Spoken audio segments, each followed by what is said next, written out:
Welcome to Meet Me in the City, a podcast exploring music through the boroughs of America. I'm joined today, as always, by my friends Shawn and Dan. Gentlemen, how are we doing? Good. I'm doing really good.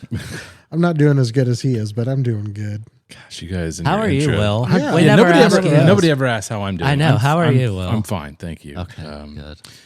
As we record, it's Monday of Thanksgiving week, so looking forward. At least I have a couple days off this week, so that'll be nice. But How do you feel about eating your kind turkey?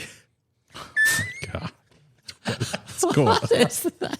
Did you go to happy hour beforehand? What are you talking I about? had some decaf coffee beforehand. That's what it was. Wow. We have a great guest today, so Yes, let's get we into do. that instead of Dan's aspiring stand-up career that's not blossoming. Look out, Miamisburg. Look out, Miamisburg. Do they have an open mic down there? They should. If they don't, I don't know. You should give it a shot. We have a great guest today. On the podcast, we're joined by Tim Krug. Tim, how you doing? I'm doing good. How are you guys? Glad to be here. He's singing rock and roll all night. All right, yeah. There you Yeah, go. it's good. Good, Awesome. man. We're glad to have you. yeah. Thanks glad- for joining us. Thanks for joining us. We appreciate it. How we kick this thing off is just kicking it to you and giving you the floor to whatever you want to say. Just tell us where you're from. I didn't prepare a speech. No speech, man. just off the top of the dome. Well, I mean, I'm from this little town you may have heard of called Beaver Creek, Ohio. Ooh, heard Beaver another Creek. Beaver Creek Yeah. alumni. You guys are like, okay, now it's all coming into Yeah. focus. Yeah. This is a little, I don't know. That's where I'm from. Okay. And I spent a little bit of time in Seattle, but mostly I've just been here in Dayton. Oh, interesting. Yeah. Okay. So Army kid. Army kid? No. Okay. Come from a long line of used car salesmen. Oh, nice. I did not expect that answer. I did not either. That's the first I time. like on- that answer. I do too. Bo Townsend. Yeah. Nice. Krug Auto Sales. Krug Auto Sales. Nice. Okay. So I just grew up in Beaver Creek. I was really into music early on. We always had this we had this piano in my house that was never in tune, which also may explain a few things with how I approach music. But I just loved playing it, and later on got the guitar. And growing up in this area, the music scene here in the early '90s was incredible. Yeah. So that informed a lot for me. When did you first pick up an instrument? And what was it? I mean, I started playing guitar. I kind of forgot that there was a what was it? A Metallica video. Okay. And there was this Metallica video. I don't remember what song it was, but it was always on MTV. And the guy, they're like in the studio playing guitar, and like, oh, that looks fun. And they're singing and playing guitar. Like, that's cool, man. This song is awful. If these guys are doing it, surely I can figure it out. So I just there was an old guitar in the garage and some old Silvertone that I got out, and got a book from the library that told you how to tune it, and just went from there. Had strings on it already, ready to go? Yeah. One or two strings at It least? had some strings. I don't know. I guess it must have. How old you? How old you? Dan is on one Jeezy, tonight. how old were you at this time? I mean, that must have been 12 or 13, I guess. Okay. Nice. Were your parents musical? No. I mean, my dad had the guitar. I think somebody had traded it to him for something at some point. A car. And so he just had a couple of guitars around the house, but he dabbles here and there, but Yeah. nothing serious. He doesn't like sleeping on floors as much as I do. So What about music itself? Like, was there a lot of music playing in the house growing up? there wasn't. I mean, other than just MTV, Yeah. we may or may not have been stealing cable.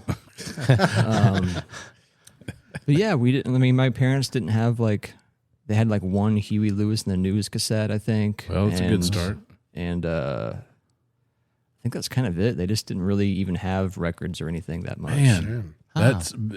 I think you're rare in the people we've talked to that there was at least either people in the house were musical or there was at least a love for music. So to come from a house with almost zero music in it, Yeah. other than a guitar kind of hanging out in the garage.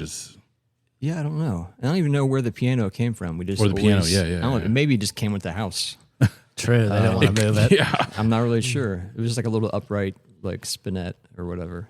And years later, they were like moving, like getting rid of the house, and I was like, I gotta get that piano. And this is like in the late '90s. I was like, I gotta get it. So like, I got some friends to help me move it to my apartment, and then maybe it's still there. I don't You know. realize It was why like it was a there when bad you decision. got there. Yeah.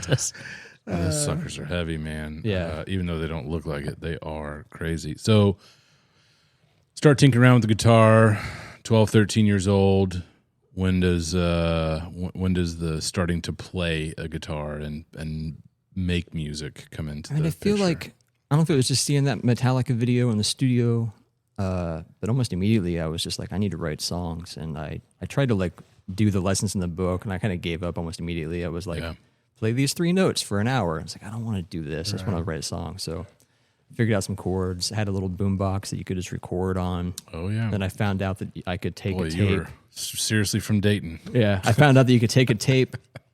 When you're dubbing a tape, you could actually record through the little mic at the same time. Oh, wow. So like I would just record like a guitar part, and then I would put the tape on the other side and play it, and then record another guitar part over that playing, and Dude, you're didn't sound great, but you could hear it. And so I did that for a while. Then I got a 4-track, and I had a band almost immediately. I think we played like one party at somebody's house. nice. Do you remember the name of that band?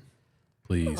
Yes. We love this stuff. Early was, band names. I think this band was called Acupuncture, Ooh, nice. Right to the point. and My God. it was. I don't know if you guys know Tim Upton from the Give Ups. I don't know if I know Tim. No. I don't think so. He's another. Give Ups are like a very, pop punk Ramones influenced band that's been around forever. Yeah. But he was. He and I were best friends growing up. Okay. And, so we had that band. He played guitar and I sang. And we played one show, like one house party, and then that was kind of the end of that. What songs did you guys do? Do you remember? I don't know. We just had our own songs. Wow, from the beginning. Yeah, it was all originals. I think one of the songs, Tim maybe stole from like Hole, like one of the riffs, but then we just changed the lyrics. Yeah. But we were just immediately trying to do something. So what were you guys into then, like musically around that time? What were you? Is this early? I mean, you mentioned Hole, so this what, Yeah, early this is 90s. early 90s. We were very into like Minor Threat and Nirvana. Okay. And what else? He had an older sister that was like kind of our guiding light. So she was like 8 years older than us. So she'd be like, check out this tape. She would like just yeah. make us tapes kind of. and cool. Super important. So we would find out about things kind of a little earlier sometimes than other people would. Yeah. Remember she gave me a tape of like Ween at some point. Oh, wow. Whoa. Yeah, and there used to be like a lot of, I feel like there's like a lot of Misfits. Ween and the Misfits. Yeah, it together. was weird. It was a weird time back then. Ween is a band that almost nobody talks about ever, No. and Yeah. they're great in their own sort of weird way. Yeah, and I think they like spread out so far across different ideas that it's kind of like I couldn't go down the whole thing. But Yeah. what was it? I had the one that was Pure Guava, and I loved that one. And then I got another one, and I was like, I like the other one. And Yeah. I was kind of just stopped there. They're kind of manic with how Yeah. they just sort of bounce around. Interesting stuff, though. Okay, so you play your one show. That's Yeah. over. Okay, what's next? I mean, mostly I just started buying drum machines and synthesizers and got into electronic music. Okay. I used to have like this computer that you would like, I would take like exe files, like program files, and just open them in like wave editors. And just makes all this like a fax machine running kind of sound. And I would just loop those and try to make sounds over them. Is this when you're in like high school? Yeah. Yeah. So, then somebody like turned me on to like Aphex Twin. Okay. And then there's a big rave culture back Oh, in the yeah. 90s. Oh, and yeah. in Dayton, there was, For sure. I didn't do any drugs, and I don't really like just straight techno at all, but I would go to all of these raves all the time. Yeah. Because sometimes DJs would be fine. but they would have whenever the flyer was like live PA, I was like, I want to go to that one. Meet some guy with a drum machine and like a Yamaha keyboard up there, just doing weird stuff. Yeah, and that was kind of what I wanted to do. Yeah. Rave rave culture, man. That's I loved it. really Oh yeah, I was in the rave. around here too. Cincy mostly. I mean, I'd go down to Cincy a lot. There were clubs in all the big cities though that were kind of Yeah. geared towards that. I don't even remember any of the names of them. Yeah, around here it was just a lot of like abandoned barns and warehouses. Yeah. Like it was all very not supposed to be there. Yeah. Venues. We've had some discussions about those places too. Oh, yeah. on this Oh, yeah. podcast. I think the most legit one I ever went to was like at the Dayton Boys and Girls Club over in like the little corner of By like Xenia Avenue. Yeah. And yeah. Yeah. and I guess that was legit. I still felt like we weren't supposed to be there because it was just spread out through the whole building. Like people were in different classrooms doing weird stuff. Yeah, and, that like, sounds. I don't even know how we were there, but I remember it. That was like late 90s, I think. So I did that, kind of did my own thing for a long time, and would just make tapes of like acoustic, folky, lo-fi stuff or weird electronic stuff, and I just didn't know what to do with it. So I just did that for a while. Once I moved to Seattle for like a year to go to the Art Institute, and then when I came back, some point Shane Weber started playing music together. We lived together for a while, and that's when we started 8-Bit Revival. And then since then I've just been kind of just doing that Yeah. ever since. Yeah. So what was it like back when you were in high school? You're writing, electronic music, out there a little bit, right? And your friends, did you have friends that were musicians? Were you kind of out there on your own doing this? There was like a group of us, like we had like maybe 3 pretty close friends that were all doing kind of similar electronic stuff, and just all kind of in Beaver Creek. And at some point, we made a big plan. We were all going to go move out to the Pacific Northwest and just get a house. And then one of us would have a pizza delivery job. And we'd all just live there and get free food and make records. And Sounds like a watertight plan. yeah, it didn't really pan out, but That's my retirement plan. Yeah. Talking about. I hope to live with you then. go move to like Everett, Washington, and Really, just yeah. I don't know. But that didn't happen. Everybody else kind of moved away, and then I kind of took a break from that stuff when I get back to Dayton because doing the 8-Bit Revival, which is now you hear that name and you think electronic band, but back then that wasn't a thing, so it was just a weird name that we had, Yeah. and it was just kind of indie rock, like Braid, Sonic Youth kind of stuff from the beginning, and so I started just doing that, and as long as I was making music, I was happy. Yeah. And electronic stuff I would do here and there, but not really anything serious at the time. What were your influences at that time for the electronic music? I mean, back in the 90s, it was mostly just Aphex Twin and Audiker, and then like the Skinny Puppy guys, they had a couple of those guys had this side thing called Download that was more, I mean, not that Skinny Puppy's like really straight laced, but it was like Download was like kind of more out there and weirder. I can't think of, there wasn't a whole lot of other stuff back then. It was harder to find stuff back then too. Yeah. I've actually in the past 10 years gone back and like, where's all the stuff that I couldn't find out about in the 90s? And I've been collecting all these like old weird 12 inches from like Sweden and stuff Oh, that's cool. that just didn't come here, so I didn't know what it was. Well, and you didn't have the internet to look this stuff up. And Yeah. now you do. Yeah. You can find it all that you missed out on. What was it back then? So this is what fascinates me about musicians is, and I've asked other people, is what is that thing in you? You know, you saw the Metallica video and you're like, these guys, this song sucks. I Yeah. can do that. I mean, you versus anyone else, you liked music, but why do you want to play music? Or why do you think you could play music? I don't know why. I guess if you're young enough, you just think you can do anything. You know, true. Maybe I'll be an astronaut, or maybe I'll be in Metallica. With one eye open? Yeah, if you, What's he doing? I think it's just kind of that.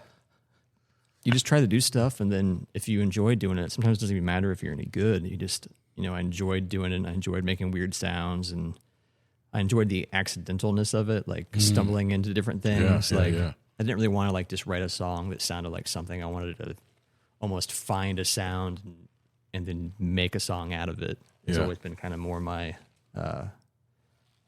drive, I guess. And I think a lot of that's especially once I heard Aphex Twin for the first time. I'd been hearing techno and drum and bass for a long time, and it was like, yeah, it's fine. But it all kind of sounds, if you don't know it well enough, it all kind of sounds the same. And there's a lot of differences, but yes, it's just like anything. Like if you just don't like country, then all country kind of sounds the same. And now all country sounds like pop music, and all pop music sounds like country. So it's all going to get homogenized at the top. Yes. But back then, somebody played like an Aphex Twin song for me, and it was like, oh, I liked that it was very harsh and distorted, and just I never heard anything like it before. But then there was this sweet and gentle melody over top of it, and I liked that kind of contrast. That's always kind of been my drive in music, is that contrast between things that shouldn't really be catchy or shouldn't work, but kind of do. Yeah, that's cool. I mean, this is a total sidebar, but have you ever gone down the route of like the spiritual jazz or any of that sort of just super weird out there stuff? I haven't, and really just because it's not come up. Sometimes I think about it, and I'm like, I should get into this, but then I'm also like, I can't. How am I going to figure it out? I don't know where to go or to start. Yeah.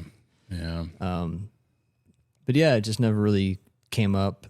And I think I'm so far into what I'm into that I'm too old now to go back for new ideas. Well, I mean, I get that, because I feel that way, and like I like metal, but that's just an endless road to go down. And I've got my stuff that I'm already into, and it's like, man, do I need something else to obsess over? I don't know if I do. Yeah, it's weird. I when I'm always looking for new music too. Sure. And one of the things I run into a lot of times is like I'll find something that's really great, but I'm like, but it just reminds me too much of this other thing that I already love. Yeah. So I guess I'm just going to go listen to the other thing that I already love and know. Yeah. It's hard to find things that are like more unique and just like different marrying of ideas. And they're still out there, but and it can be day to day too. Like I'll listen to something and be like, this is boring. And the next day I'm like, this is the best thing in the whole world. Yeah. It's like, you just never know what's going to hit you. Yeah. Yeah. Okay. So 8-Bit Revival. Yeah. I always love that name. Yeah. Yeah. It was cool. Also, Tim Upton again, he kind of coined the name. He came over to the house one day, and we had all these Nintendo games. And he was like, awesome. It's like an 8-Bit Revival in here. That is so great. Where the name came from. So yeah, we did that for a long time, and we're still kind of doing it. Condor is basically just, we changed our name because like the last time we put an 8-Bit Revival record out, we were like really proud of it. We're sending it out all like the press stuff, and then weren't getting any responses about it. And then we finally got like one review, and it was like, this isn't Nintendo music at all. Geez. Like, what? There's like a whole genre by then. Which also kind of was, I think, partially started by another friend of ours from Beaver Creek, who goes by the name of TRS-80, I think, or Trash 80. This friend of ours, Tim, that we went to high school with. And he kind of invented, like, he didn't really invent, but I don't know what he did, but he would make music with Game Boys, like back in the early days, and like he actually coded programs for them to like make sequencers out of them, and now he has like some new little weird thing he makes that he sells. That's cool. But so I kind of blame him. Tim, if you're listening, it's all your fault. I hope you are listening, Tim. Yeah, exactly. That's amazing. So when's 8-Bit Revival get started? I mean, that must have been 2001. Okay. Maybe 02. We started playing, I think, around the end of 01 or beginning of 02, maybe. Okay. We were talking as you came in because we were just wondering if we all had met before. And you'd mentioned Dan and Shawn with the Music Fest. Did you play some of those early? Yeah, I think 8-Bit played. I think we played the first two. Yeah. We played the first one, and then our reward was we were allowed to play the second one. Ongoing. No, Dan, he Ongoing- was very strict. I was good. You had to prove yourself. And They're there not was, coming back. and to be honest, there were a lot of people when you guys started that. There were people like, I won't even really bother naming names. But there were people like, oh, that's not really even happening, or like, because Enan and Swearing Motors were playing, and people were telling me like, oh, they're not really playing. They're lying about that. Those guys aren't playing. And I was like, I know those guys. They're definitely playing. Like, so we played and we. People thought it was like a ruse for. Yeah, there's and I can tell you off mic maybe who is behind it all. If you think hard, you might figure it out yourself. Oh, I think I know one guy. But it was like this. It was a weird thing, but it was really cool. We did that first one at we played the Oregon Express with Enan. Oh, you were on that. That was Dude, And it was like Did you guys play right before Enan? Yeah. Awesome. Wow. So that's so cool. so that was I remember like a week like after that before that Oregon None of the rest of us saw that show, so I Yeah. hope it was great for you. I Get in. No, yeah. we're the organizers, so we couldn't get in. and even after we played, like I didn't get to see Enan that night.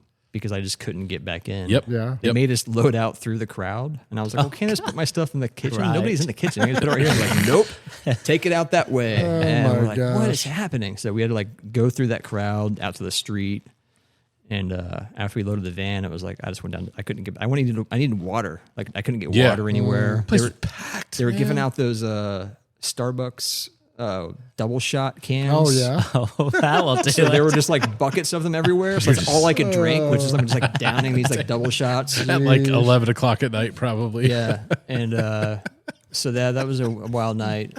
And that kind of before that, Oregon Express wouldn't really do shows, and then after that, they started doing a lot more shows, which is cool. Yeah. And I think the guy that used to run that place thought that I was John. Because like he would be like, "Oh, you can do anything you want. You get everything for free." Because he just thought that it was my gosh. fault that all these people were in the club. And then like the next time my band played there, it was like, "Where is everybody?" I was like, "I don't know." I want a free pizza though. Yeah. That pizza's hot and fresh. Let's go. Get them out. That's amazing. We've reminisced about the Music Fest on this podcast over the last year or so, but that's a different angle because you were in that Crowd. crowd. Yeah. I just walked by and it's like, oh, nobody's getting in there tonight. Whoever's in there's in there. Yeah, And it was nuts. It was it's one of the few times in Dayton that it's been like too many people. Like it's Yeah. too many people in here. I can't. Yeah. I just couldn't be there either. But did it feel because the band I was in at the time, we played too, and I didn't get into the other side of things till year 4, I guess, probably. But it felt like a night for Dayton music to be proud and like stand up and say, man, this was fun. Yeah, it was a blast. I mean, I played it a lot over the years with different bands, and I mean, the first year would always be my favorite Yeah. because that was just bonkers, Yeah. bonkers night. And people thought that the bands weren't real, I guess. Yeah. So when they showed up, I guess. Yeah, so it was, it was a lot of fun, and over the years, I haven't done it in a while. Maybe we did it last year. I can't remember, but for a while, I was doing it like every year with one band or the other. I think like 8-Bit did a couple times, then I think Human Reunion did a couple of times, and then we just kind of were going back and forth, and I just didn't want to do. I think one time I maybe did 2 bands, and wow. I know some people like were doing that a lot, and I was like, "You guys are crazy! Right. I Yeah. can't do that anymore." Too many logistics to get Yeah, around that. So you knew at that point, John, even that night from Enan, John Schmerzel. Yeah. So you were already buds with him. yeah. I met John. Where was it? It was later. I mean, not later than that, obviously, but it was like Safari Club.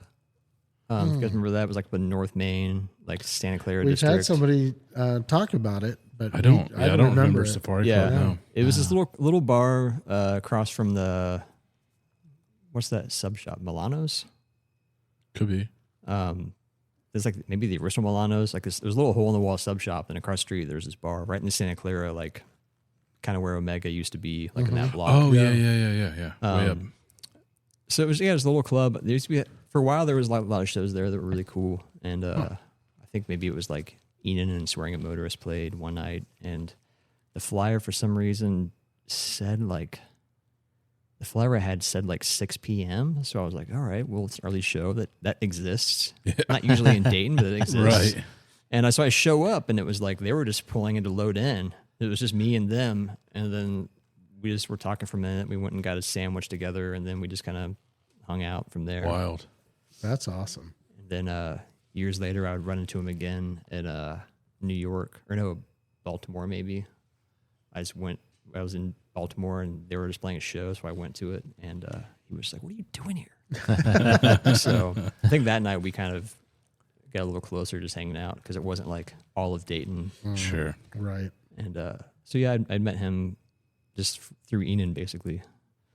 Were you aware? I mean, you knew who he was by that point. Oh, though. yeah. I mean, I used to see Brainiac back in the day. Like, I was yeah. a big Brainiac fan. Yeah. If you can't tell. Yeah, no doubt. We'll get into that here Right. too. Exactly. So talk about Human Reunion. Yeah. Also, sorry. is there a more difficult band name to say? At least for me, Human Reunion. It feels like you have to really enunciate. Maybe you don't. I don't know. I just got used to it, I guess. Yeah. Well, obviously, I have trouble pronunciating a lot of stuff. I can't even say that. Pronunciate. Oh my gosh! Anyway. These nighttime records are bad for me. Yeah. But yeah, I didn't know Jeremy Frederick at the time, except through Reputation, of which he had much of. I never got to know Jeremy, but the reputation is there for sure. For sure. Our friend Ian Kaplan, who I've also from Beaver Creek, and Jeremy was from Beaver Creek. Gosh. But Beaver Ian, Creek, man, you guys just put out the musicians. yeah, What's in the water? it's out there? it's mostly rust, Dead beavers. according to all my white clothes from back then. But yeah, I think Jeremy had just ran into Ian. Jeremy was kind of doing a band, which I guess was ostensibly called Human Reunion, with a couple other people. And it just wasn't, for whatever reason, it wasn't working out. And he was like, I just need somebody new to get into this. And so he just saw Kaplan one day, and I guess Ian just gave him my phone number. So he just called me up one day, and I was like, he's like, wanting to be in my band. I heard you're the weird synthesizer guy. And I was like, I mean, I guess I am. And I guess we're going to be in a band together. Like, I'll at least find out what it's going to be like before I decide no. Yeah. So he and me, and then Ian got roped into it too. So the three of us got together and just like hung out one night and made music, and it was great. So we just kept doing it. But yeah, that must have been 04-ish. I think we maybe started playing shows in 05 with Enan. And then Did you just play synths in that, or guitar too? guitar and synths. Okay. Yeah, Jeremy and I both kind of just traded off doing guitars and synths and vocals, song to song and week to week, whatever we just felt like. It took us a while to like hone in on what we wanted the band to sound like, and it was we wanted to be like a punk band that just had synthesizers. Yeah. And then later on, we just were playing a lot more guitar towards the end. But yeah, it was a lot of fun. It was not without its tribulations, but Jeremy was really cool. He and I got along great, like brothers, and that we also would fight like crazy sometimes, but it never mattered. It was just we just really enjoyed hanging out, enjoyed making music, and I mean, that's kind of where most of my stories are, I guess. I mean, there was times where we would, oh man, let's see, what's a good story? Well, one night we were in a little town called Murfreesboro. That's a hard one to say. Yeah, Murfreesboro. Yeah. Dan, say that twice. Murfreesboro. Nope. You need more R's. Murfreesboro. It's closer. It's Murfree. Murfreesboro. I can't say that. Yeah. It's Anyway. a mess. Yeah. Tennessee. There's a university there or something, I think. Yeah, I think somebody we knew was down there. We actually did like a handful of shows. It was like us and Captain of Industry. We did like a weekend of things around somewhere. But we were in Murfreesboro, I think was maybe the second night of the tour. and Jeremy was already out of money. So we get to this club, and he just decided at some point right before this time to start wearing a priest outfit sometimes. Oh, wow. Yeah, I remember that. So we walked into this little bar in Murfreesboro, which I can't remember the name of. I don't think he's bringing on the attention that he thought he wanted to. Well, and like we walk in, and it's just this like, wood paneled bar. It's like kind of smoky in there. This is like, I'm pretty sure well after the smoking bans and everything, but it was like nobody cared. There's like a little TV, like a 12-inch TV on the bar, like playing the Dukes of Hazzard. Yeah. There's people at the bar like playing like Pinochle or something. And he walks in. We were just loading in, and he's just already in the get up. Wow. And we're like, oh man, this is going to be a night. So Did you hear the record scratch as you guys walked into the bar? Kinda. But then throughout the night, they were, the local band, the other bands, like kind of packed out, and it was a fun show. And at the end of the night, we're like loading the van, like, all right, we got to go to this guy's house. We're going to stay at this guy's house. And like, where's somebody go get Jeremy? Somebody go get Jeremy. Where is he? So I send Alan off, and he goes, and he comes back. He's like, well, I found Jeremy, but you're going to have to go in there and negotiate. Oh, no. So I was like, what? So I walk into the bar, and there's like these two huge, like, Tennessee dudes. Some that good are old kind boys. of holding him hostage, because what had happened is he decided somehow to convince this cash-only bar to give him a tab. Oh my gosh. Which was an old school trick he had that worked sometimes, which is you get the tab anyways, you have a great show, everybody makes $1 million, and then they forgive the tab. That's like the goal. They were not doing that. So we had, like, I think every penny and then some, I think we made that night, I had to just like pay to let us leave. Wow. Oh, geez. So that was one of the nights we had a pretty big fight. Of course, we had to go somewhere, and I had to pay to feed him afterwards, get me money, and it was just like, oh, I'm going to murder you. But yeah, there was lots of other things that night that I won't speak of. That's fine. It's yours. And yours they wouldn't to share. forgive it with the priest outfit. I mean, Father. Right. We'll I guess let he you- was just getting trays of Jello shots and handing them out. wow. It was like It was a lot. It was like That's not communion water. it was like hundreds of dollars. I think it was a Man, mess. that's tough. How long was Human Reunion together? Oh, probably 8 or 9 years. Oh, wow. Yeah, I mean, we started like, well, that can't be, maybe that can't be right. Maybe 1 year. It's like a solid It felt 3 like months. 9. Yeah, exactly. No, we'll say, I mean, You say put out, like, you put out several projects, and the last one came out in what, 2010? yeah, so like probably 5 or 6 years. Okay. So yeah, we started playing probably in 2005, like actual shows. And then I think our last show where we broke up on stage must have been 2011 Wow. with the Method at the Gillies. With the Method? Yeah, it was like a Method reunion show. And you guys broke up on stage. Pretty much, yeah. What I mean, if you don't want to talk Tell us. about it, you don't have to, but Well, he, was having more and more issues over the years. And he showed up very wasted to the show. Like he showed up and immediately just spilled an entire beer like on all the merch, and which was a mess. Like what, it's at this point, like it's all building up over the years, and I'm like really overly angry about every little thing. But then the little things were actually kind of big things. So it was kind of is whatever it was. We played the show. He showed up in this like well, he didn't show up in it, but he like went in the back and came back out when we were going to play. He was wearing like this Charles Dickens, like red and white striped nightgown, like with the cap and everything. Oh my gosh. And there's this giant, like 3 or 4 foot wide, like wooden clown head that he had found on the side of the road that day. So we put that up on stage, and I was like, what is happening, man?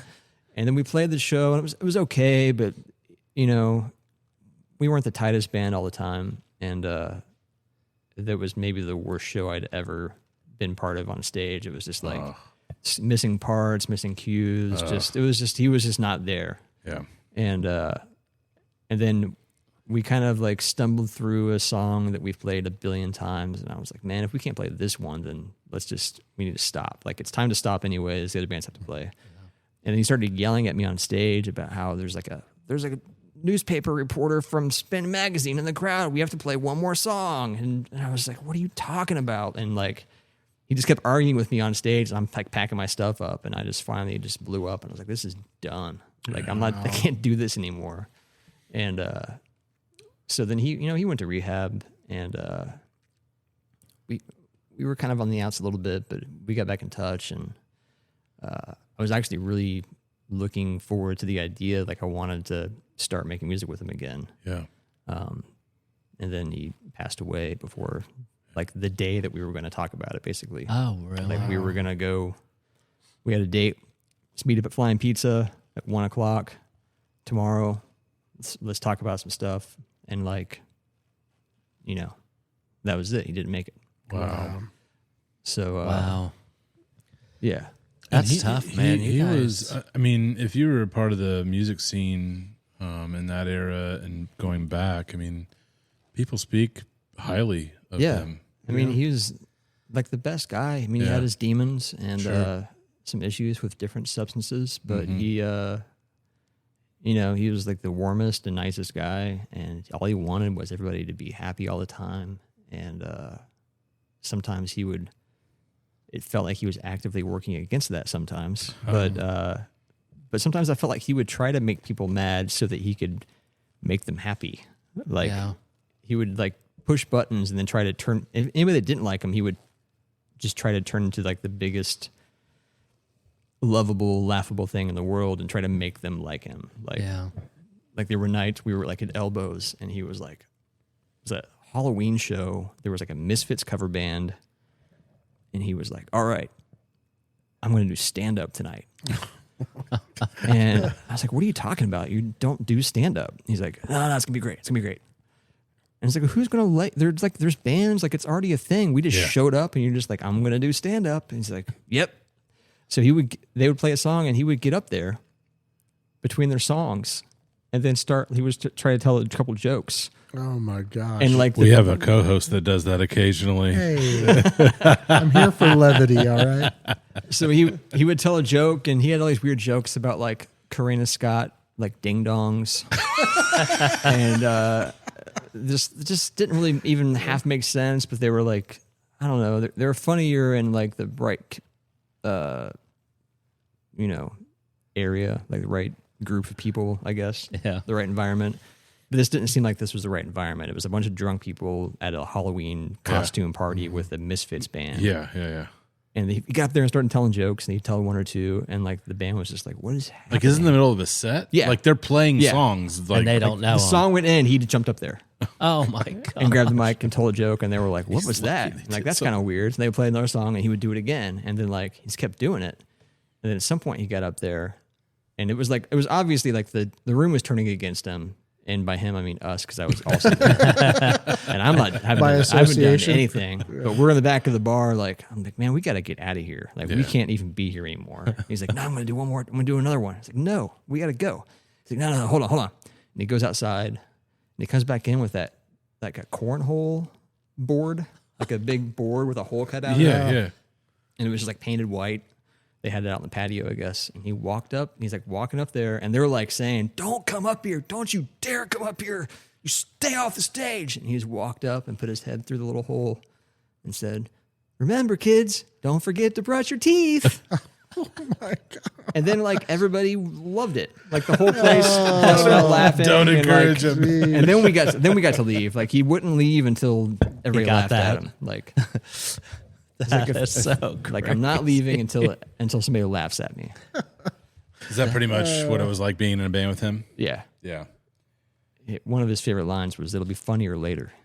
Oh, geez. And that usually meant that whatever it was, he was going to keep doing it until it was funny. Oh, okay. And he's usually right. There was, I found, after he had passed, Tim Anderl had put kind of a throwback to an interview he had done with him, and he described Dayton And this was Jeremy's response. You probably have read this before. It's probably in my apartment. Yeah. Tim had asked him, as I've been going out the last couple of months, I noticed a lot of the Dayton bands don't sound like other Dayton bands. And so this is probably sometime, I would guess, in Human Reunions early. Yeah, there was one night, I used to live above Abracadabra, the costume shop next to Stivers. Mm-hmm. Oh. So we would practice in my living room above that shop. And there was one day, Tim Mandrill came over, also from Beaver Creek. He came over and... yeah. Brother Joe. Just interviewed us. Like, he had a website called Better Recognized back then. Yeah. So he did like this long interview, and it was weird. But yeah, it's probably it's probably a highlight. And I just wanted you to respond to this. This is Jeremy's response about Dayton bands. He says Dayton's always been that way, that you can't pigeonhole, the band, is what Tim had said. It's always been unique. And he said, when I started going to shows in the late 80s, you'd have a band like Haunting Souls, that we've talked about, who were doing this Politico stuff that was borderline Slayer in terms of heaviness. And the band right after that would have 2 drum machines, and the guy would be naked and wearing a Domino's pizza box and rapping about straight edge shit. Does this? Yeah. You're probably hearing Jeremy's voice as I read this. I was and it's all true. Yeah. He said, I described the Dayton music scene well aside from the funk, which was a school of its own. I described the Dayton rock premise as taking a bunch of ashtrays and someone yanks the sheet out to see what lands on the carpet. Someone gets mad, but then the guy who owns the house is mad at the guy for getting mad at the guy. That's how Dayton is. I find myself disappointed when I go to other cities. He says, it's like Austin, Texas. Wow, New York, LA. I've been taken to see whatever's the greatest thing there, and people will say, you'll like these guys, Jeremy. They've got a plastic robot on stage. Well, bands in Dayton may have costumes on, but they're not wearing costumes. Even if you don't like what is going on stage, it is probably pretty close to being real. It might be something that you really hate, but you can't really hate anybody for too long in Dayton without being ridiculous, without being mixed in with the ashtrays. I'm glad you asked that question. Wow. Yeah. That's all feels very, very Jeremy and very accurate. Yeah. Yeah, because I remember I would go to shows. When I first started going to shows, I lived, luckily for me, I just lived very close to the Palace Club. Yeah. Oh, yeah. Where was that? It was next to an Evie's in Beaver Creek. Yeah. The corner of like Kemp and Grange Hall. Okay. Yeah, we've talked about this place before. Yes. King's Table or something King's like that Table. now? Yeah. Right? Yeah.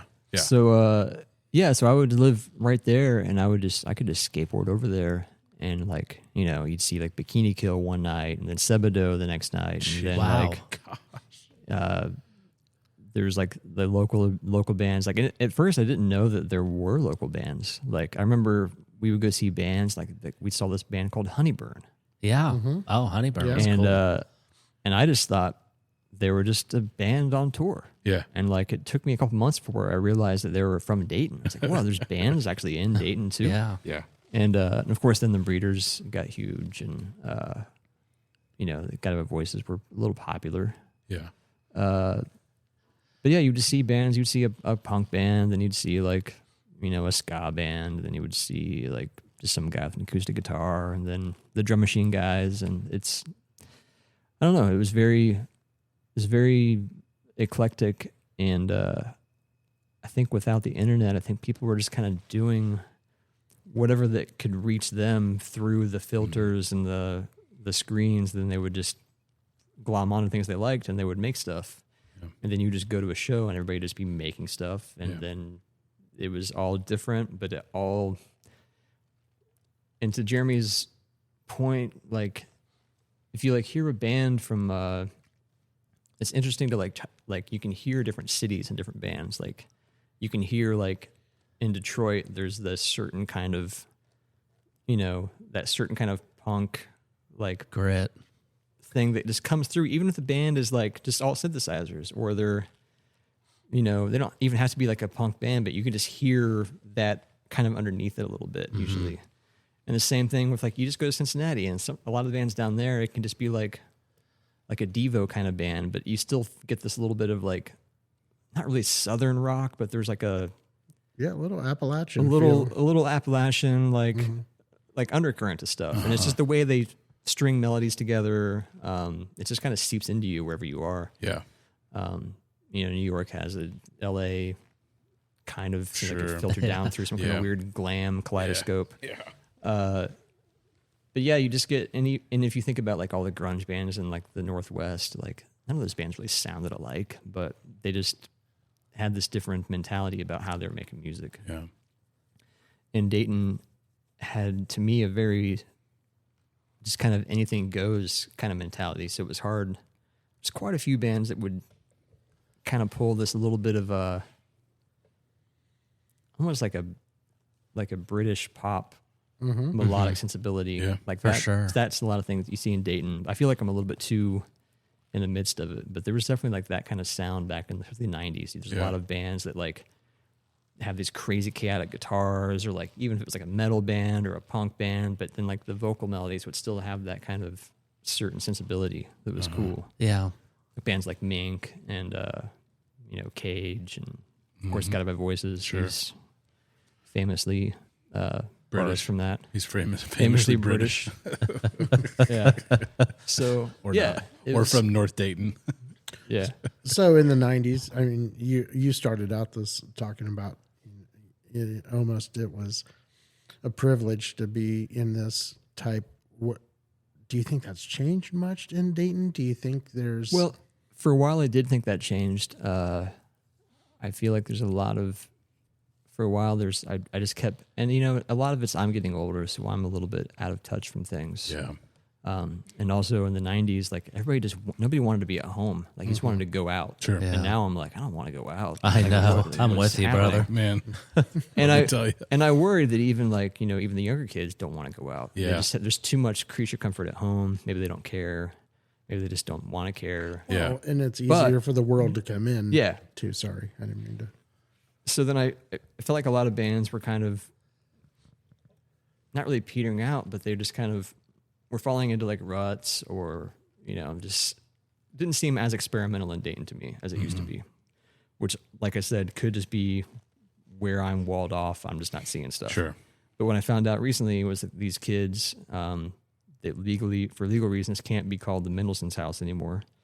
We're doing a lot of really cool, like, DIY stuff around town. Okay. And they've been doing these weird shows at like different houses, and doing shows at like Belmont Billiards, maybe just like weird kind of spots. Like back in the day, you'd have to just kind of book shows wherever you could, because back in the day, the Oregon district was like off limits basically. Right. Like if you're not like in a blues cover band, then Right. get out of here. Yep. You're gonna get attacked by bikers, and like it was like a whole thing. So you used to have just book shows in little like Knights of Columbus halls, or like the 8-Bit Revival's first show is in the smoking parlor of Christopher's Restaurant, Oh, geez. Yep. which was just the half of the building was like the smoking room back Yeah. then, like the Yeah, smoking yeah, section. yeah. But The Tim smoking section that seeped Yeah. over to the rest of the restaurant anyway. there was an open door between the two. Right.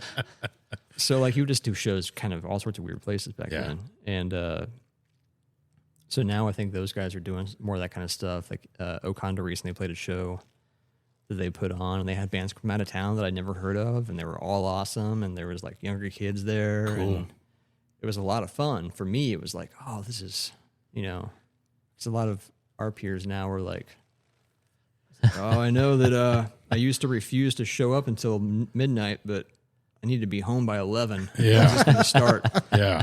And so it's kind of weird, and I'm really kind of enjoying the idea. And I still don't really go out much, but I had a blast with that show. Yeah. And it really made me happy to see like that kind of stuff happening, even if it involved somebody coming up to me with a merch table and being like, my stepmom. Oh, geez. Yeah. It's true, I do. She's from Beaver Creek. We know everybody in Beaver Okay. Creek. So yeah, it's been really cool. I think there's a lot of more weirder stuff going on, and What happens to us when we hit a certain age? Because I had 2 weekends ago, I had a show that we went to in Columbus, and then another show in Dayton. 20 years ago, I would have been ecstatic that I've got 2 shows this weekend. This is amazing. Yeah. I got to like Friday afternoon, I was like, oh man, I've got 2 shows this weekend. How do we get there? Well, for me personally, it's just that I have a job. Right. Well, that Yeah, true. Tend to. I mean, all through like my 20s, Right. I would maybe work like 5-10 hours a week. Yeah. Everything was just so cheap. You didn't Yeah. need money really for anything. And so now I'm just like, I got to commute. I got to work every day. Yeah. And yeah, it's just, it takes a lot just different season of life, I guess. a lot of energy out of you. I still try to go, like went and saw Auditor in Louisville. I try to do that kind of stuff, especially after doing some of the touring the last couple of years. It's been nice to be like on the road and just doing stuff every night. And it's like, oh, I'm not old. I just have to go to work every day. Yeah. Like I have all the energy still, but I'm just using it all. Yeah. Yeah. Yeah. And so yeah, if you guys can figure out a way that I can not work, Well, I'd like to know. I'd As soon as- appreciate it. Yeah. I've been thinking about selling pictures of my feet. Your feet? Yeah. Yeah. What, really? That's why he's thinking. It's not a good plan, kids. Don't do it. Yeah. So you mentioned Condor. Am I saying that right? I sound like country, don't I? Yeah. It's pretty like country. Kentucky. It's Condor. It's a bird. You might have heard of him. Oh, Condor. Looking out yonder. Jeezy Oh, Pete. Condor. He does live across the river in Kentucky, do. technically. Yeah. It's so rubbing maybe off on he's me. picking Nothing up some of against the Kentucky, dialect. right? So we'll give him a little. Yeah. It's true. If I watch enough Shetland on Netflix, I start getting real Scottish. So you said that though 8-bit revival morphed into O Condor. Yeah, we just made a decision one day. You know, we got that one weird review about Nintendo music, and it was like, oh man, does that mean all the people that might like our record are just throwing it away when they get it? Because they're like, I don't like Nintendo music, which I don't fault them. Like, you know, if our band was called like Mariachi Band, Yeah. then like, well, I don't like mariachi music, Yeah. throw it away. So we made a decision, like, we got to change the name. Like, we just can't. It's gone too far. We can't do this anymore. So we changed the name to O Condor, and that's the story behind that. So you were doing that on the side of Human Reunion still? Yeah, Or- yeah. Oh, you were doing Yeah. both. Which is kind of weird because we temporarily, Human Reunion, we got our first show. Like John offered to have us to play a couple of Enon shows, like at Southgate and in Akron. And so those were our first Human Reunion shows. And we're like, cool, we need a bass player. Because originally we were just going to make a record. Like our original plan was just Jeremy and me and Ian were going to go make a record with John. He was going to record the record, and we were just going to have him play bass on the record. But then he was like, "We're going on tour. You should come with us for a couple shows." Like, okay, cool. Oh wait, we need another guy. So I just O Condor was bass player, or I guess at the time 8-Bit Revival's bass player. Alan, we just asked him to fill in for us temporarily, and then we never let him go after that. Yeah. It's like it just kind of fit. So for a while, yeah, it was like Alan and I were doing both bands. Like both of us were in in 8-Bit Revival and in Human Reunion, and it was kind of weird because there was even songs that we would like, oh, this would be a Human Reunion song. So we like work on it at practice, and then a week later we're like, well, maybe it's more of an 8-bit song. So we take it to 8-bit and like show it to them, and it's like, oh yeah, this works a little better. So it's kind of weird writing songs. Those bands weren't similar, but half of the band were the same guys, so it was similar to a point. So yeah, I was doing both for a while. For a while, I went through this thing where I just decided to say yes to everything, which is how I ended up in. How you ended up exhausted. Yeah, I would like. There's this band, Me and Mountains, that asked me to like mix their record or something or their EP, and then one of the guys like just decided to go out of town for the release party. So they're like, "Hey, can you also just play guitar in our band for this show?" Oh my gosh. I was like, "Sure." And then in my head, I'm like, I can't do this. These guys are much better than I am at playing guitar. But I did it, and it was fun. And I ended up in that band. I started doing like Captain of Industry started doing like reunion shows. So I started playing with them, which I'd done like some of the stuff on their records, like synth stuff on the records here and there, but I wasn't really in the band when they were like really a band.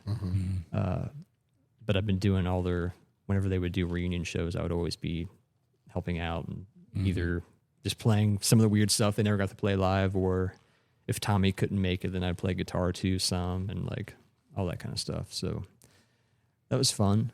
And then we started that swim diver band, which was with Tyler and Nate from Captain of Industry and Burris from Me and Mountains. Oh, okay. And that didn't last real long, maybe a couple of years. But it was just another thing. Nate was like, I want to make this new band. And I'm like, I don't really want to be in another band. He's like, Tyler's going to be in it. It's like, I guess I'll play with Tyler. So I had known Tyler, but I hadn't really ever played with him before at that time. So it's a good segue to the next question. Yeah. What's that? How did you end up in Brainiac? Well, it all started cold winter night with a joke. Oh, yeah? Please tell me it involves Dan's feet. No, well... no, it never came up. No, it never... No. Good. So, see, what happened is that after Jeremy passed away, I think the next year maybe we had started doing these shows called North of Nowhere South, which were like a kind of a benefit show for his daughter's education fund. Mm. And so the first year, I think it was, I don't remember who all it was, but I think Swim Diver played. Maybe it was the first Swim Diver show even. And we kind of did like a Brainiac song as Swim Diver, and then some other friends of ours did some like Cigar Head songs, I think. It was kind of like a tribute like to Jeremy's music and stuff. And then so the second year maybe we were trying to figure out, like Tyler and I were kind of like, we should do this show again. We should figure out what we're going to do. And then we're like, oh, John's going to be like in Ohio visiting family. So maybe John will come down. And then Tyler was like, we should have John maybe do an Enon song with us. I'm like, oh, that could be fun. It's like, and this was a complete joke, or just get Juan to come and we'll do some Brainiac songs too. You said that? I said that like in a text to Tyler, and then like maybe 10 minutes later, he was like, yeah, we're doing it. Wow. So this was like 2014, I guess. Okay. Holy cow. We didn't tell anybody. We kind of like made it, we wanted to keep it a secret. We didn't want it to be a big thing. We didn't know what it was even going to be like, you know? Yeah. Mm-hmm. And we had a bunch of people we kind of tapped to like sing songs with us. And I think John sang some, I sang some, and we had like, I forget who all, off the top of my head, I can't remember who all it was. We had some other people sing with us, and we did a Blind Bob's, and I think maybe we didn't tell anybody what it was. We just billed it as We'll Eat Anything, which was like the first kind of Brainiac name back in the early days. Mm-hmm. I remember Tyler talking about that. Yeah. So we were like, this will be like, they'll know it's Brainiac related. And that's, we left it at that. And then I think My Latex Brain played. Oh yeah. And then Chris was like, yeah, we're going to play all these Brainiac songs. And I was like, what? Which ones? And he started like telling me, and it's like, oh, I can't tell you why, but can you not play that one or that one? And he's like, what are you talking about? Well, it was kind of like, it was kind of easy to just kind of blow it away under the guise if there's other bands playing and people have already are going to play that one. And that's kind of all I told them. Somebody's already playing these two songs, so just a bit different, you know. Yeah. So they still played a few Brainiac songs, which was also strange in itself, that like seeing a band kind of before the band play the song of the band, but it wasn't really Brainiac. Yeah. There's just like Michelle played a song. I think it was like so first of all, it was just the four of them played a song, and then she went off stage and I came up and did the rest of the set with them. Okay. And I didn't think anything of it other than this is insane. I can't believe I get to do this. Yeah. You know, these guys are been good friends of mine for a long time and one of my favorite bands of all time. So it was like, this is insane. So we did it. I think maybe that week of the show, we kind of put up a new poster that actually had our names underneath it said like really anything that said like John Schmerzel, Tyler Trent, Juan Monasterio, Tim Krug, or something like that. So it was like, we let the cat out of the bag, but we didn't want to do it. Yeah. We just didn't want people coming in from out of town and like we wanted to keep it just like a tight thing. Yeah.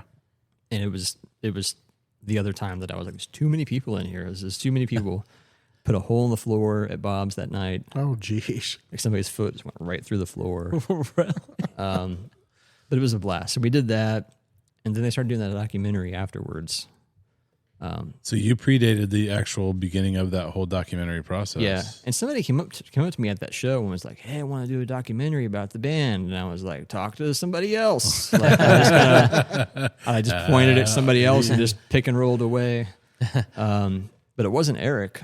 So I guess that one didn't pan out. And everybody was kind of weird about it. Eric was able to actually talk them into doing it. Yeah. But I didn't think we were going to do anything beyond that. And then they did a party in New York, and it was kind of like it was 2017 maybe. It was kind of like a fundraiser for the documentary. Okay. So it was like Girls Against Boys played, which was amazing. Wow. Which Brainiac, they toured with them back in the day. So and Eli like recorded most of the records. Yeah. Kind of all of them except for the EP, I guess. And so I was just going to the show. Like I just flew out there to the show, and then I knew like there was some stuff where like maybe John was going to get up and play with this band. I forget what they were calling themselves, like the Heist, which is like Matt Schultz and like some of the guys from now they're like in Savak. No, Savak just played. So I think those guys were there. I don't remember what all it was. There's just a lot of people there. Like Tim from Let's Have You Five sang a song, and John played a song with one of the bands, and like Charlie from the Wrens was there and did a song, and Dave Doman did a song. Like it was like a big celebration thing. It was cool. And then we were all there, so we just played maybe 3 or 4 songs, like in the middle of it, like not even announced. It wasn't on the poster or anything. Mm-hmm. So we just kind of did that, and it was cool, and it was a lot of fun. And then we were hanging out the next day in New York, and the next weekend it was going to be the Haunting Souls big reunion. Oh, geez, yeah. For Jeremy's kind of benefit show. Mm-hmm. But as we were landing in New York to go like rehearse for a couple hours, we get like a call from Jamie Holiday, and he's like, "Oh, we got to cancel. There's like a death in the family. It was a real sad situation." So they had to cancel. So like, all right, we can't think about this right now. We're doing this thing. And the next day we're like, we got to figure out who we're going to have to play the show, because they were like the headliner and it was like a week away. Mm-hmm. So we're all hanging out at some bar the next day. I think maybe Jesus Lizard were playing the next night or something like that. Wow. Like in New York too. So like they were going to go see that, and I had to leave, or maybe it was different. Maybe it was a different trip. I don't know. But whatever, we're hanging out, and then the next morning, and Juan's just like, man, that was a lot of fun. Like, we should do it again. And then we're like, well, we could do it again like next weekend if you want. And he's like, yeah, let's do it. So he was like, if you buy my plane ticket, I'll go. We'll just do it. So that because John was already going to be there, because Jeremy and John's high school band was going to play. Oh, wow. Sunken Giraffe. That was also Jeremy's band. So John was already going to be there. I was going to be there. Tyler was going to be there. So we flew Juan in, and we, like on 6 days notice, we just like put together, like we had 3 songs at that point. Yeah. So like 6 days later, we put together a whole set, had a couple other people come in and sing songs with us. And we did that a couple more times for like just kind of run the documentary. But then, and we did one in LA that was the documentary show, like a premiere. And we just wanted to see, like, can we just do this with just the 4 of us? Like, you know, we can't have like, it's like if we're gonna really do this, like, kind of be more serious about it, and kind of, because the feedback had been great. Like, you, even in Dayton, like you see people that never got to see Brainiac. I mean, there's just time and distance stops things from happening. You can't see a band if you weren't born yet. Right. So it was cool to see that, and we'd already been getting feedback from people like they'd seen the documentary, like younger people discovering the band, and it's like, this is cool. Yeah. And it felt really cool to play with those guys, and I know they have a different experience of it than I do. But for the LA show, we were like, let's just do the 4 of us, and then Fred Armisen was like, but I want to sing a song. So we're like, okay, if you gotta. So after that, we had planned on maybe doing, I think we already knew that we had like had that Predator Nominate record was going to come out, and we were going to do like maybe a Dayton show and a Chicago show, and that's kind of all we had planned on doing. And then John was talking to Stuart from Mogwai at some show they were playing together, and kind of mentioned that to him, and he was like, well, why don't you just come? Like about a week later, he got a text like, why don't you guys just come play with us in the UK for a couple weeks? So John texted us that, and we're like, John's drunk, guys. What is he talking about? That's not a real thing, is it? But it was a very real thing. And then that's 2023, I think. We did 2 weeks in like the UK with those guys, and it was a blast. How was that? I mean, describe that. It was, I mean, as expected, it was like, it was weird because those were Mogwai fans. Yeah. And there's some overlap. And there was like, every show we would play, there'd be like some people in the front row that were like obviously there to see us. Like, this is great. Yeah. And there was also like a couple people in the front row that were just waiting for Mogwai to play, and they were not happy with what was happening. Come on now.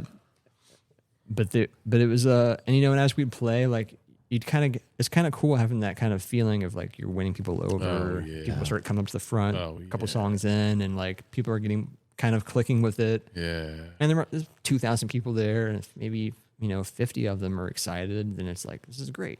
Yeah. So we did that, and it was fun. We're playing all these like weird ancient like cathedrals and like student union halls and weird modern spaces and weird like I think the first shows were in Manchester, and like it was like an actual pirate ship for a stage kind of feeling. Like it was like real rickety and weird.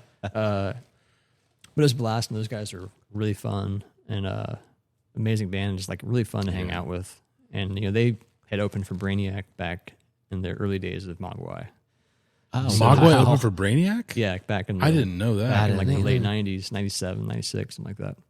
So it was kind of cool bringing it back around. Full circle, and doing that. And then so that was fun. But of course they're like a serious band, and they're like, well, we take a day off every week.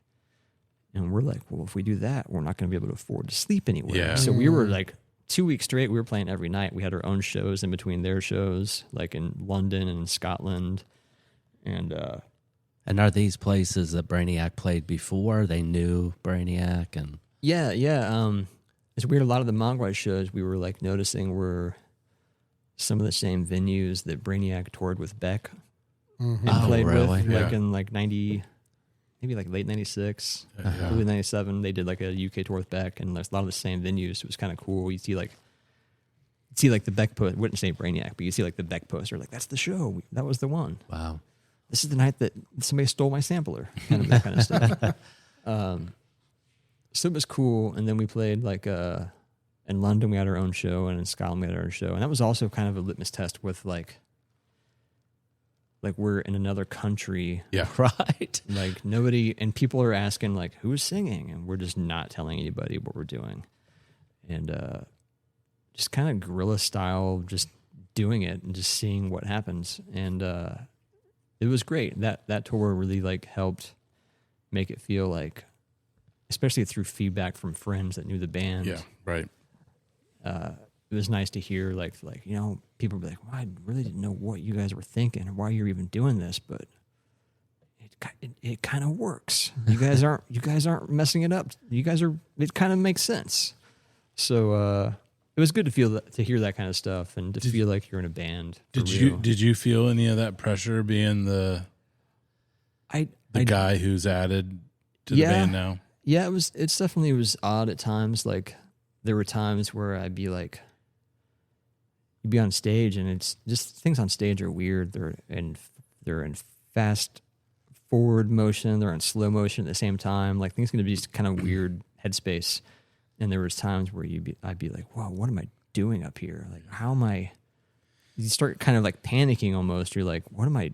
This is like my favorite band from forever ago, and then I'm on stage with them, and I'm not supposed to be here, and maybe I should leave." But then at the same time, I'm just on stage playing music that I love with my friends. Yeah. So it's kind of like it's kind of the most natural thing for me at the same time. It's like what I'm always doing. Yeah. But it's just in front of a bunch of Mogwai fans. And well, then you come back, you know, play Dayton, Yeah. Detroit, right? Cincinnati. I saw you in Cincinnati. I was blown away, dude. I was like, I saw Brainiac a bunch back. Shawn's in the a day. fan. Shawn's an OG fan too. Jeez. And I was like, this is awesome. I was really impressed. Like you doing vocals, John doing vocals, songs sounded amazing. Everybody plays great. Right. I mean, and that was the night I think we had all lost our voices. So that was a weird night. The Cincinnati, show, yeah. I remember a lot of your a lot of family members were upstairs. Like I remember, Yeah, they gave us like a quote unquote green room. Yeah. Which was like a curtain on the balcony. Yeah. And Where was like, the show there? Woodbridge, Woodward Theater. Woodward. Okay. yeah, downtown. Okay. I've never been there, but It's a cool room. It's pretty cool. Yeah. It's a cool room. But yeah, we had this little area up there. It's like I think all of John's family was like his mom and dad and his, like cousins were all there, I think, and Tyler's family was there, and you know, we've been playing like John still tours all the time, but like the rest of us don't really tour like that anymore. So it was like it's hard on you, you know. Yeah. Like 2 weeks straight of shows all over the UK, and then you just like fly across the Atlantic. Start right to Detroit. I think we had 1 day off in between, and then play 3 more shows. And like, we weren't taking care of ourselves. We were just like living it up and like staying up all night. And, like, and so by the Dayton show, like before the show, John and I were both like, oh no, Oh, geez. we're in Dayton and we can't even talk. And then somehow we walked up on stage and it all came back. It was great. And then in Cincinnati, it didn't quite come back. Like. We did what we could, and you know, I thought it sounded great. the response so, we've gotten has been good from that show. Even so, those were the shows in 23, right? yeah, Yeah. because I took a friend who never saw you guys back in the day and knew about Brainiac, and he wanted to go, so I'm like, yeah, let's do it, and he was like blown away. I mean, he was, and the band that opened was cool too. It was like an 80s. Remember that? Like electronic. Was it the Surfs? Yes. Yeah. They were cool. They're really cool. They do a lot. Like they're on tour a lot too. Like they're doing it, whatever that accounts for these days. Yeah. I feel like they like after that, I think they went to like the UK with some other band. They were really good. They got a really cool sound. I like it a lot. Yeah. But yeah, so after that, we're like, well, we did it. You know. Cool. But then somebody asked us to do another tour the next year, like down south, and I think that southern tour in 2024 was when it really, I think when we as a band really felt like we were finally a band. Like, I think before that, like the UK tour and even like the show you saw in Cincinnati, I think we were all still a little buttoned up, like not really embarrassed, but maybe afraid to really like let it all out in the way that Brainiac has to be. Just kind of, he's kind of got to leave it all out there. Yeah. There's a legacy that you're trying to uphold, But or at least a perceived legacy, maybe. Yeah, and you don't. It's like you can't just get up there and be like trying to like copy like Tim's moves or something. Right, It's weird. This weird balance. We don't know what to do. And I remember like at some point on the Southern tour we did like I forget what tour. What at some point I like turned around and like Juan is like standing on top of his amp and I'm like, oh. Okay, guys, what's happening? And it's like, real. Just things of like things are going off the rails completely, like in the best ways, and we're breaking all of our stuff every night, and just kind of got crazier and crazier, and felt a lot cooler. What was the response like down south when you were doing those? Because I'm sure you probably had people that seen Brainiac, but then new fans also. Yeah, it was weird because this friend of ours, Chris Penn, he had kept begging us to come do these shows, and we were just kind of like, well, we can't just go to Texas like for a show. Like logistically, it's impossible. Yeah. And he just kept badgering us about it, and eventually he had put something together where he like put like 3 or 4 shows together in Texas for us to do. Like, if you guys come and do this, we can do this, and we can make this work. And we're like, okay, well, so we will do this. And I think we did a couple shows of our own to get there and back. But it was weird in I feel like that was the year the internet really just kind of broke. I don't know if you guys have felt this. It's a common rant that people are sick of hearing me talk about. But like in 2023, like you could get on like Instagram and search like a hashtag and find stuff. And you can get on Facebook and you could search for something and you can find it. Yeah. And then you would you could just find out about stuff. But now I feel like everything's just a black hole. Like you can't find out about anything. Like everything's like broken off into weird little like fractured tangents and AI generated this, that, or the other. And this is the early day. Like Juan was talking about the AI stuff, even on like the UK tour. He was like, "Guys, AI," and we're like, "What are you talking about?" Yeah. And I was like, "Oh no, he was right. We're all gonna die." So it was weird. Like we would get these emails from like the venues, like, "Hey, your show's like in a week, and we've sold 10 tickets. What are we gonna do about that?" And I'm just like, "I don't know. What are you going to do about that? Like, we're not in your city. We can't do anything about it." And then we'd get there and the show would be packed and it was fine. But it was just kind of weird. Like, I feel like one year you could gauge what was going to happen based on response to things on the internet and find things on the internet. And the next year, suddenly you just couldn't do it anymore for some reason. It just didn't seem to work the same way. Yeah. So we would do these shows and we're like, I hope anybody's there. And then they'd be packed and like we'd be in Houston and they're like a 12-year-old girl, like, walking up like really nervous, like asking us to sign things. Wow. And, she like made her uncle bring her to the show. And I was like, this is amazing. Like That is, yeah. like this is what I want. I want, to just for people to hear this music. Yeah. Like you can hear it on the records. The Brainiac's a different thing live. Oh, heck And it yeah. always yeah. was very different live. First time I ever saw you guys was at Brightside. And Just this past year. Yeah, and I was blown away. I mean, I knew Brainiac. I knew, You were playing concurrently. Right, exactly. But being able to see you guys live, and it was amazing. Yeah. I remember like 5 minutes in, like I turned to Shawn. We were all three there at the show at Brightside this year. And I was like, oh my gosh, they are so tight. Yep. Yeah. Exactly. It was like, I mean, just from the second you started, it was just boom.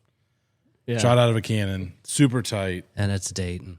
I mean, Yeah. can't And get any better. it's so weird because for us, like from our perspective, like that show, just felt kind of wobbly because that was the first show of that tour. We'd only had like half a day to practice for it, I think. Yeah. So like, Oh, you guys were going back out with Mogwai, right? yeah, that was that another tour. Yeah. Mogwai tour. We had, Yeah. I think that night we had a couple other of our own shows. We met up with them. That's right. And I wanted to go to see that show. Like Mogwai, you guys were with them in Detroit that Yeah, tour? yeah. Man, I wanted to go to that so bad. it was a lot of fun. Oh, Yeah, and that tour was great too. I mean, it was even more fun because, well, it's fun in different ways. We didn't get to go to England, which is fun in itself. But and we had to drive ourselves around, which was in the UK you have to get a driver and stuff. That's nice. Drive on the wrong side of the road. Yeah. It's like a Yeah, whole thing. yeah. So it was a lot of work, a lot bigger drives, and but Mogwai is great every night, and they're great friends. And there's this guy, Yay Gods, opened up for most of the shows. He was awesome. He's like this really crazy electronic guy thing. So it was cool. right up your alley. But yeah, the Detroit show was great. All the shows were great. Even we played in Montreal, where we were kind of like Mogwai had already been selling tickets for a while before they announced, because they had originally they asked us to do the whole tour, but we just couldn't do it logistically, like the whole U.S. tour, and so we finally figured out like, well, we can do this much of it, and then we finally all worked it all out, and then they announced it, and by the time they announced it, I think Montreal was already sold out. So there was nobody in Montreal there to see us. It was just like Challenge accepted. and they were really ready to let us know that too. It's like, What language were they speaking as they were yelling you to get off stage? I'm glad was it was like- French. and it was like weird. Like, I mean, it was fine. It was, we were kind of used to playing for whoever, and it just, Yeah. it's whatever it is. We're having fun. And I think at some point, like me or John were like, all right, we got one more song, and then people started cheering. I get it now. The wrong. And some of those venues, like it's so dark in the crowd, you can't really see anybody, so you don't really know what's going on. But they let us know at that point, and I think it's like 2,000 people there. We sold like one hat. Oh my golly! You kidding? Like we made enough money to like basically get gas from there to like the next city. Maybe They didn't even want one of those classic Dayton shirts. Yeah, Man. that was maybe a mistake. I don't. You know, What's very Dayton centric design? Yeah, it is. What's been your favorite thing about being in Brainiac? Favorite thing? I don't know. I think it's just. I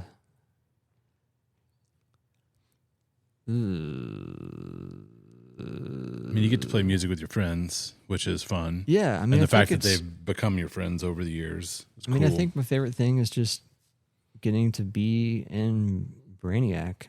You know, it was like growing up. It was like if I was listing off my favorite bands on like one hand, they were always there. Yeah. You know, it'd be like Brainiac and Sonic Youth and Nine Inch Nails and like just like it's kind of what I was into, and it was kind of a wild thing that they just happened to be from Dayton. Yeah. And if they weren't, I maybe wouldn't have gotten to see them, or I maybe would have gotten to see them more often because they played not in Dayton as much as they played other places. That's right. So it's very that's also a very Dayton thing. Is the bands who end up somehow like launching out of here don't play Dayton as much in their heyday. GBV didn't play a lot in Dayton in the 90s. The Breeders didn't play a ton, as I remember. Yeah, well, I think it's just when you're a touring band, there's only so many days in the year, and you just got to be on the road. And I think that's, if you do a tour for a month, like only one of those shows can be in Dayton. Sure. right? And then Yep. if you get to play a couple of shows in your hometown a year, then, I think they would do some weird things too. I think they like would play shows under like fake names sometimes and just kind of show up and try out stuff maybe. Yeah. There's definitely shows I went to that when I got there, it was shut down by the fire marshal. So it was just always kind of, it's a different time. Dayton was more on the touring circuit back then. Yeah. But I don't know. Yeah. Outside of Brainiac, what are you doing? What do you got going on? I mean, Condor is trying to record a new record. We're one of those bands that are just four guys with different flavors of ADD, and we can just write 1,000 parts to 1,000 songs, and then nobody's yelling at us to make the record, so it's hard to like, I don't know. It's a process. So we're working on it. I think we have most of the record written. We just have to record it in between all of our jobs and other things. Your last record came out on Blind Rage, right? They released 2021. Is Yeah. that right? Yeah. I had all these big plans. It's like I made a list of all the labels I was going to send it to, and then Gwen was just like, "I'll put it out." Okay, That's easy. let's do that. There you go. Yeah. Because that song. So your new record's going to be put out by Blind Rage, probably. Who knows? I mean, we could probably trick her into doing it again. I don't know if it's the best record that she's best-selling record she's ever put out, but hopefully it's not the worst-selling record that she's put out. So I liked it. Yeah. How about Halicon? Halicon. Halicon. Gosh, I even. It's like Condor. Shut up, Shawn. Yeah, I mean that I kind of brought back like during the pandemic a little bit. I started putting out I started just digitizing all these old tapes and started releasing things from like the 90s and the early 2000s. And I was like, I just want to put all this stuff out there. Like, stuff I've had forever, and some people have heard it, some people haven't. So I just made records out of all of it and released it all. And then the last couple of years I've been making more and more new stuff and playing shows here and there. And I'm trying to play more shows as Halicon, but it's a tough thing to try to book shows for. Yeah. I don't know what to do about it. I'm trying. It's cool stuff. It is. But it's like, it's not like come dance at the rave. Bring a pillow. Need to do the 6 o'clock raves. Yeah, that's right.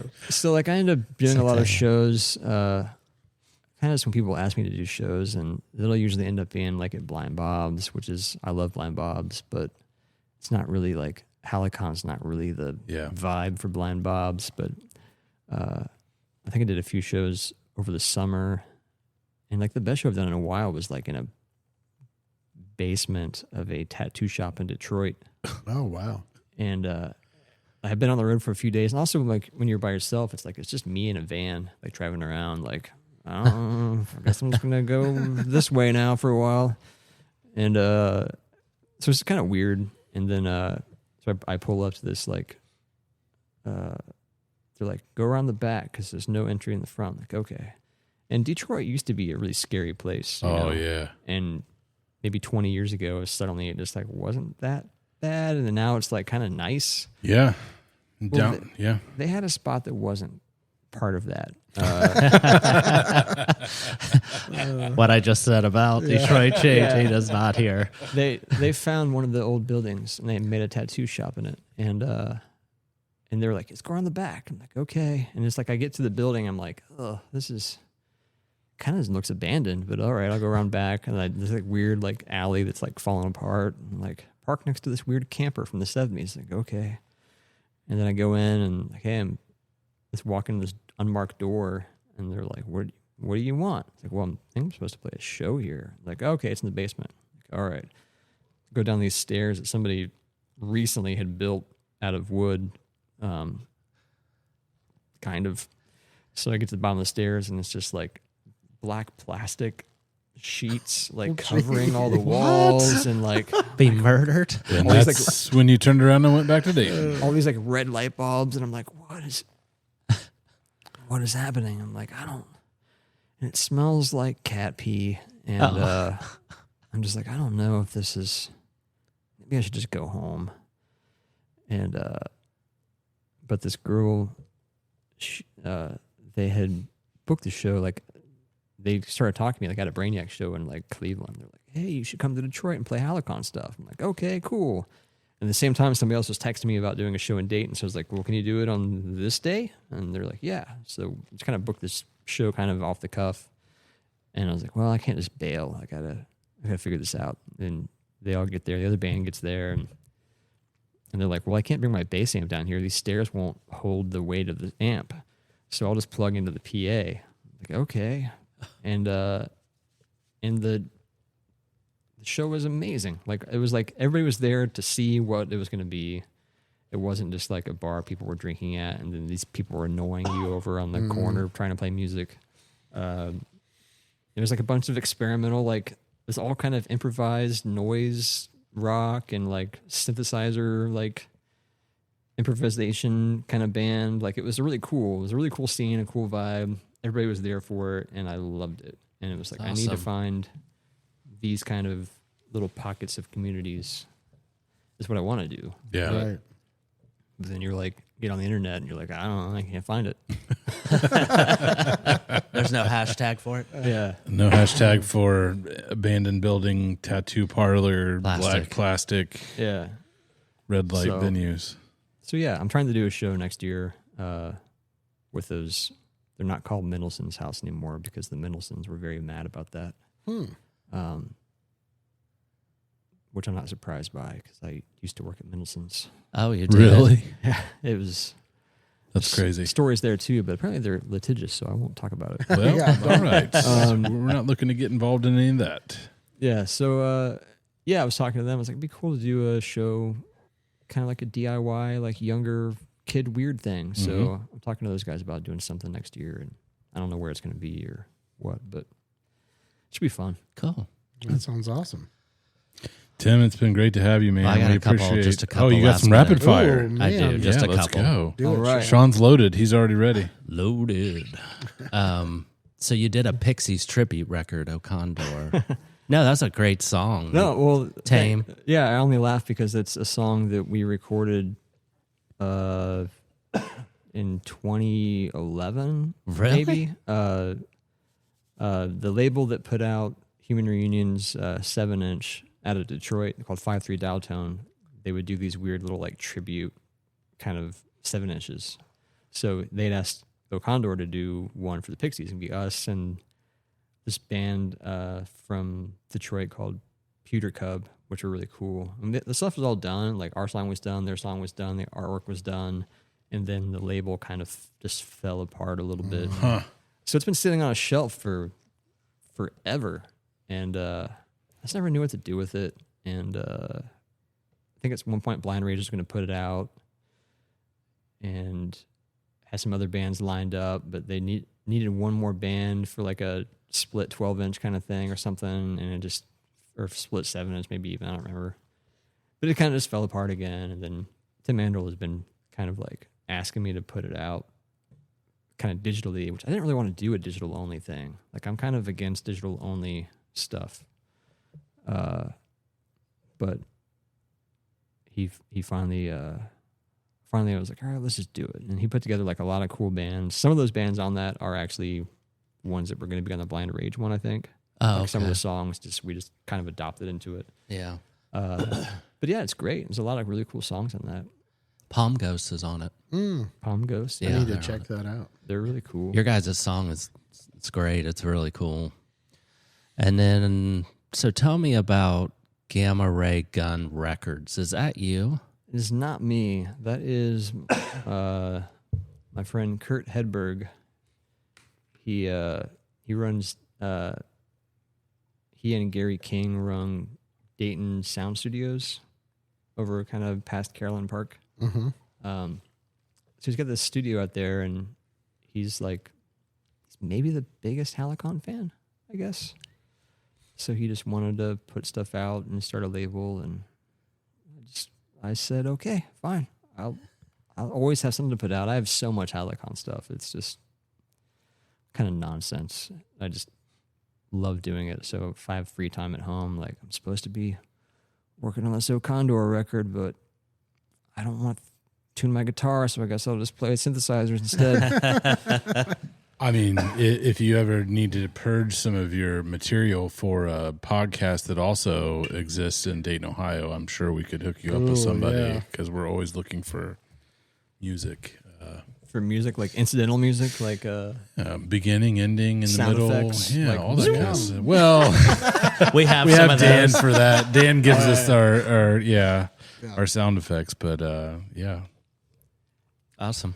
Dan, you have any other questions? I'm sorry I cut off our we usually leave space for rapid. Yeah, more questions. Rapid fire. That's all I had. The other questions were answered actually that I had. So during our discussion, I don't have any rapid fire. I'm just glad to be able to sit down and talk with you. Yeah. And, yeah, it's good to meet you. I mean, I've heard a lot about you. Well, and again, I know we've met in passing. Definitely met. You guys gave me all those Dayton Music Fest tickets to sell. Thank you for selling them. Yes, exactly.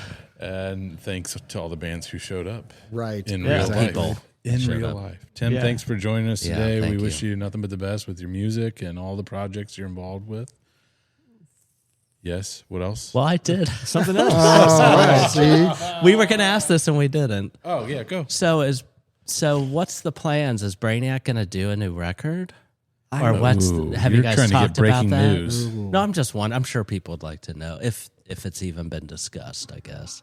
Sprinkles laughing. Sprinkle is just I'm sure people would like to know. Oh, People heck named- yeah, they would. Somebody I would like to know myself. Yeah,